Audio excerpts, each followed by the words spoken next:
Thanks to my family and friends, the snow, the rocks, the plants, the other animals, and everyone who's made it possible for me to be here and make this video.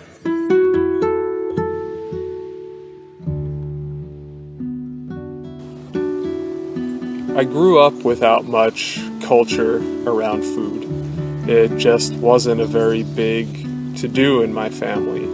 We ate things like the Italian-American chicken parmesan, and my grandmother cooked some of her Hungarian recipes. Actually, her pancakes are famous, iconic in our family. Most people would call them crepes because they're flat and can be rolled up, but Grandma calls them pancakes, and so that's what we call them too. But I'd say that consumerism was my main food culture growing up in the suburbs of New Jersey. Food companies had a lot to say about what I ate, and the land said very little. Food, though, has shaped my life in many ways. From 2010 to 2016, I was vegan. I didn't eat Grandma's pancakes during that time, much to her dismay, because they had egg and milk in them. I was, and am still, against factory farming. Been on a journey to undomesticate myself. My food preferences have changed.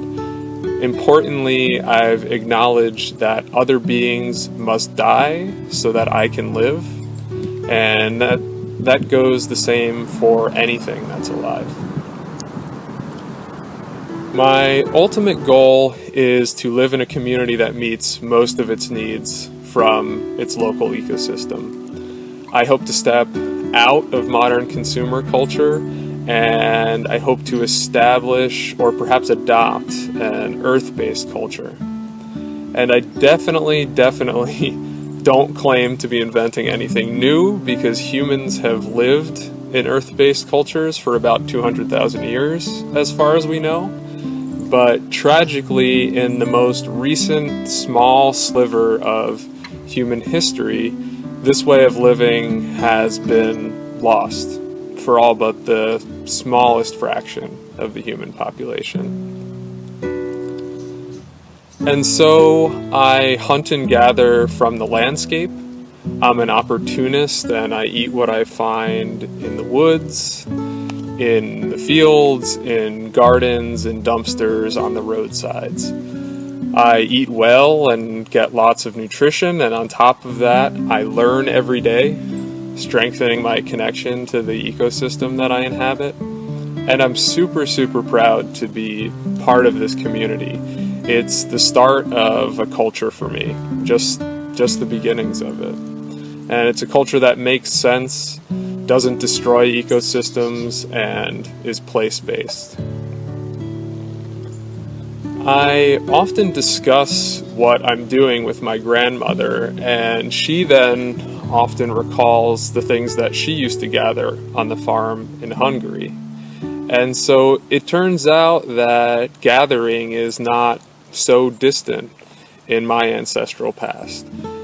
I'm learning that things I've always been taught are old-fashioned, backward, is actually where culture lies.